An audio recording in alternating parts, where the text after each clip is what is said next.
Ya, masih di Dialog Inspiratif, Novita. Ya, masih mengenai kaligrafi. Betul Ini sekali. juga hadir bersama kita praktisi kaligrafi Kalimantan Tengah, Bapak Syafarudin Eshut. Pak Syafar, selamat datang di TVRI Kalimantan Tengah pagi hari ini, Pak. Kebagian Kalimantan Tengah tentunya ya. Iya, ini berkaitan dengan kaligrafi. Tadi sudah berbincang dengan Pak dari pimpinan lembaga kaligrafi, kemudian juga dengan pegiat kaligrafi digital yang dari Jakarta. Ini sekarang kita mau nanya dulu nih sebelum kita lihat bagaimana action Nanti akan Bapak. ada demonya langsung gitu. Iya, untuk bisa memperlihatkan kepada Betul. pemirsa TVRI untuk Seperti apa seni kaligrafi itu sendiri? Iya, tentunya, ya. ada apalagi ini mewakili Kalimantan Tengah. Betul Kan. sekali. Kalau sejauh ini Pak di Kalimantan Tengah bagaimana Pak perkembangan dari perkembangan pecinta seni. kaligrafi sendiri? Kita lihat perkembangan dari tahun ke tahun ya. Perkembangan kaligrafi khususnya di Kalimantan Tengah ini sangat banyak peminatnya. Terbukti dari event-event MTQ juga sering ada lomba-lomba sekelas anak-anak itu banyak sekali peminatnya ya, di Kalimantan Tengah ini. Jadi mereka mulai darinya dulunya biasanya anak-anak itu kan suka menggambar, mewarna gitu loh, Mbak. Sekarang mereka sudah mulai mengenal lah sedikit-sedikit tentang kaligrafi.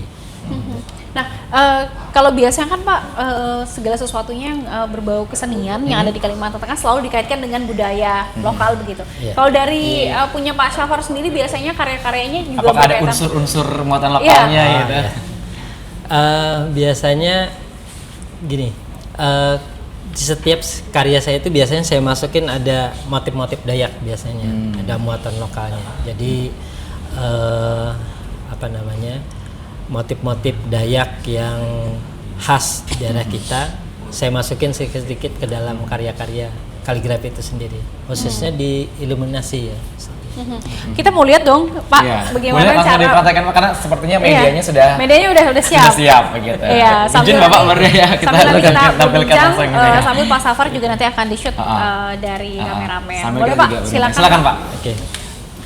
Tapi juga sambil Pak Syafar persiapan kita Ya, sedikit kita sambil berbincang. Kalau ingin mungkin generasi muda yang konvensional dulu lah mungkin Pak, saya ke Pak Didi dulu. Apa yang perlu disiapkan oleh orang tua barangkali untuk ingin menyiapkan anak-anaknya untuk bisa menekuni dunia seni kaligrafi, seperti apa yang perlu disiapkan? Jadi ada beberapa cara mengajarkan kaligrafi.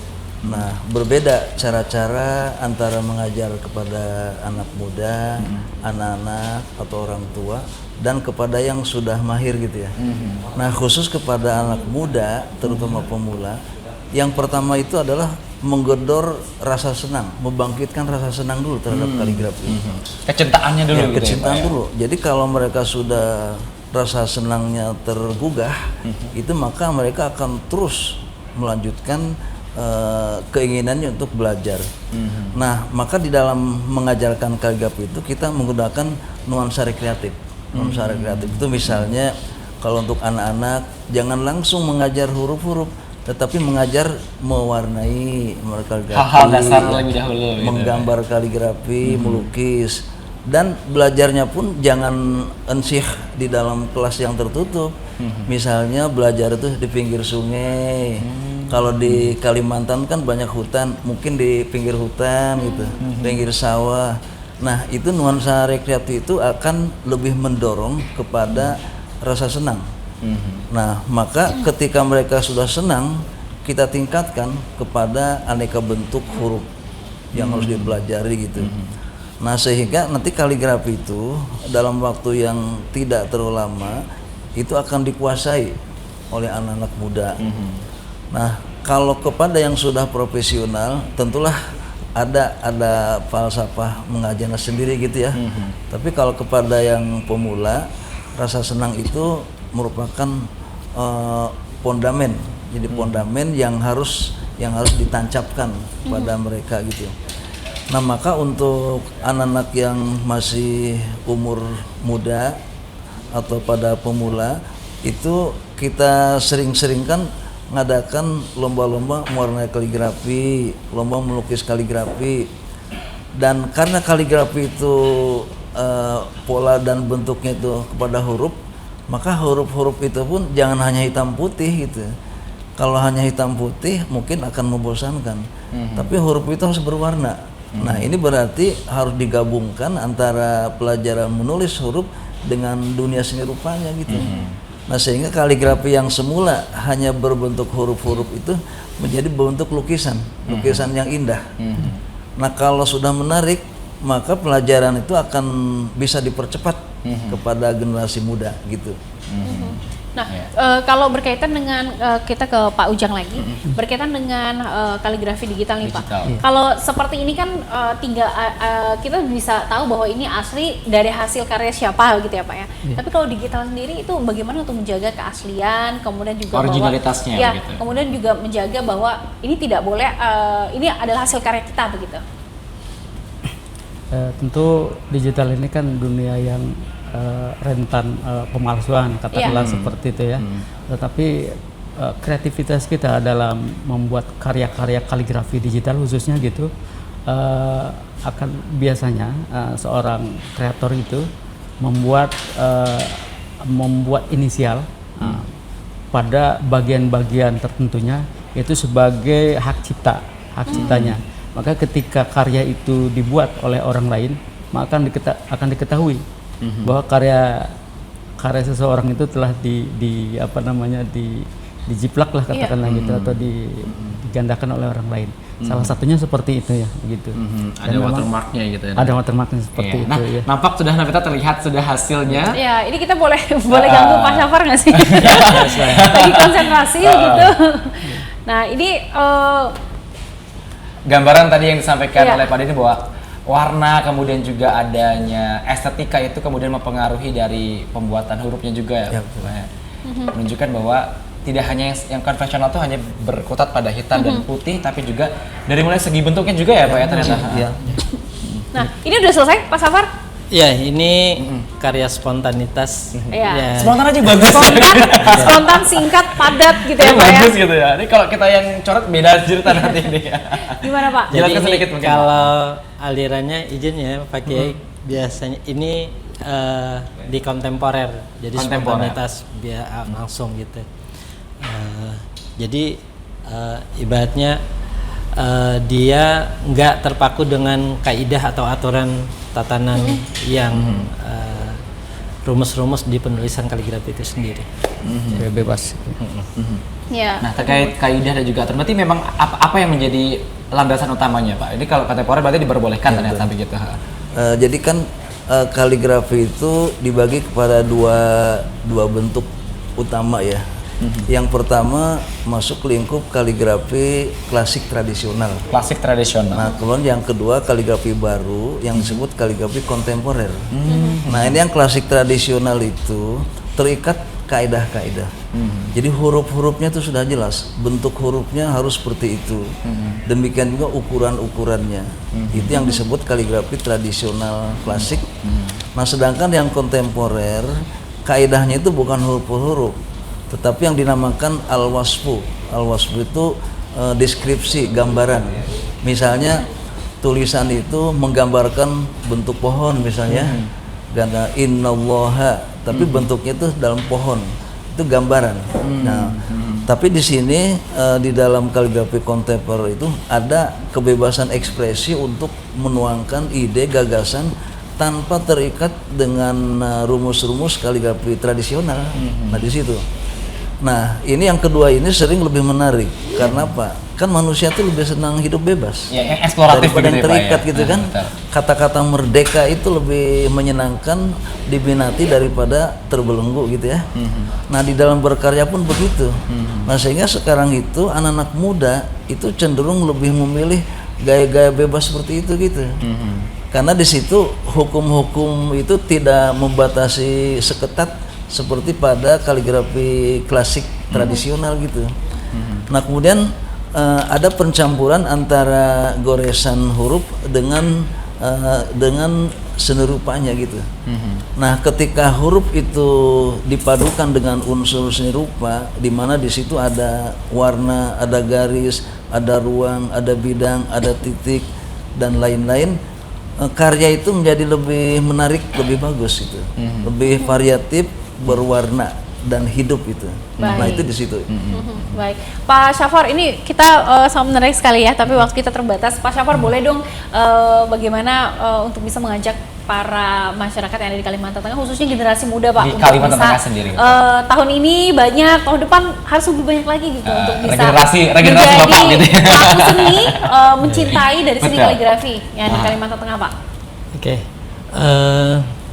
Ini kebetulan saya sendiri ada punya sanggar kaligrafi. Nah, itu biasanya anak-anak yang dari malah ada yang dari TK, anak-anak SD, SMP itu banyak mulai tertarik lah dengan seni kaligrafi ini. Jadi kalau seni kaligrafi ini mereka apa ya? Jenjangnya itu jelas dari TK itu mungkin ada mewarna, lomba mewarna kaligrafi gitu.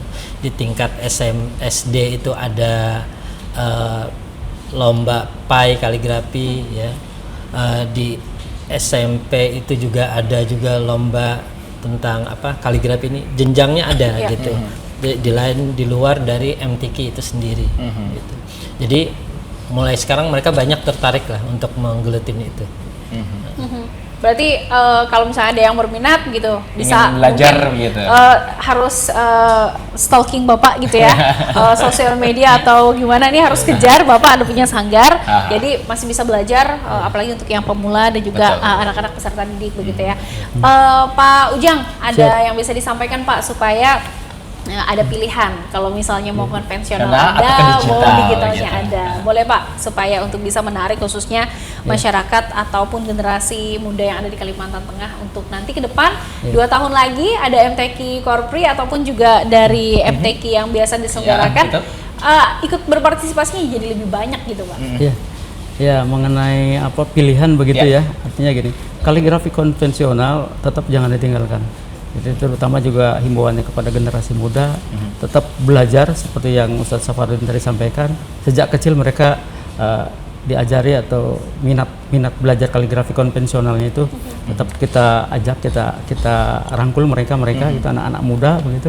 Kemudian juga dengan digitalnya juga mereka harus aktif juga mengangkat kaligrafi ini ke dalam dunia digital. Karena kan begitu masifnya media sosial, anak-anak muda ini supaya media sosial berisi dengan kaligrafi yang indah, kaligrafi yang islami, Konten-konten sebagai yang media- positif. konten-konten positif Baik, seperti itu. baik. Iya. Kepada pimpinan lembaga kaligrafi Al-Quran, Bapak boleh bisa disampaikan untuk closing statement kita. Ya, Kemudian harapannya mungkin. kaligrafi konvensional ada, digital ada, kemudian juga bisa mengeksplor, tapi harus tetap sesuai dengan kaidah-kaidahnya. Silakan Bapak. Kalau saya tentulah mengajak kepada generasi muda di tanah air kita, wabil khusus di daerah kita di Kalteng, untuk rame-rame belajar kaligrafi. Karena kaligrafi juga termasuk alat yang bisa mengajak kita ke masa depan yang baik. Nah, sesuai dengan tujuan kaligrafi yang 5, satu diantaranya itu disebut sebagai al-ahdaf an-naf'iyah, tujuan ekonomis. Tujuan ekonomis itu artinya kaligrafi bisa jadi sumber usaha, Jadi kaligrafi juga bisa menjadi uang. Dan dari kaligrafi orang bisa hidup.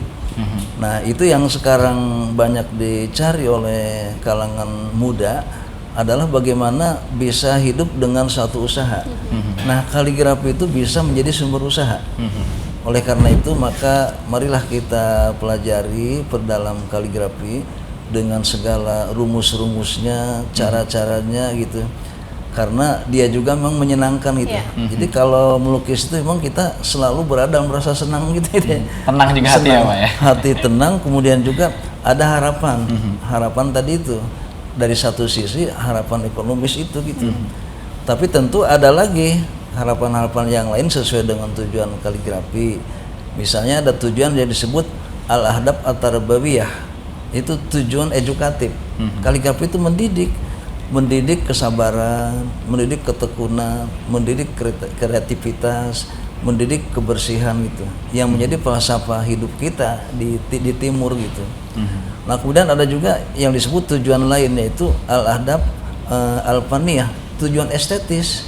Kaligrafi yang bisa menghias ruangan, kaligrafi yang bisa memperindah ruangan gitu.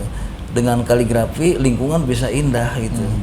Nah, maka kalau kaligrafi dipelajari dengan sungguh-sungguh, kita hidup dalam serba keindahan gitu. Hidup yang indah dan menarik. Baik. Terima Pak kasih. Didin, Pak Ujang, Pak Safar, terima kasih sudah berbincang bersama Nanti kita nggak sabar menunggu hasil dari peserta lomba di Iya, kaligrafi. karena baik ini internasional maupun digital ya. Kita lagi gangguin jadwalnya bapak-bapak. Terima kasih sudah Terima kasih berbincang sudah bersama berkenan kita hadir. dan Sama-sama. juga datang ke TVRI Kalimantan Tengah Bapak. Ini menjadi nuansa baru Dan juga. memberikan tentunya motivasi Iya. dan juga pencerahan terutama untuk generasi muda di Kalimantan Tengah. Baik, dan pemirsa nanti kita akan bergabung dengan teman-teman yang ada di TVRI Kalimantan Selatan setelah yang satu ini. Tetap bersama kami.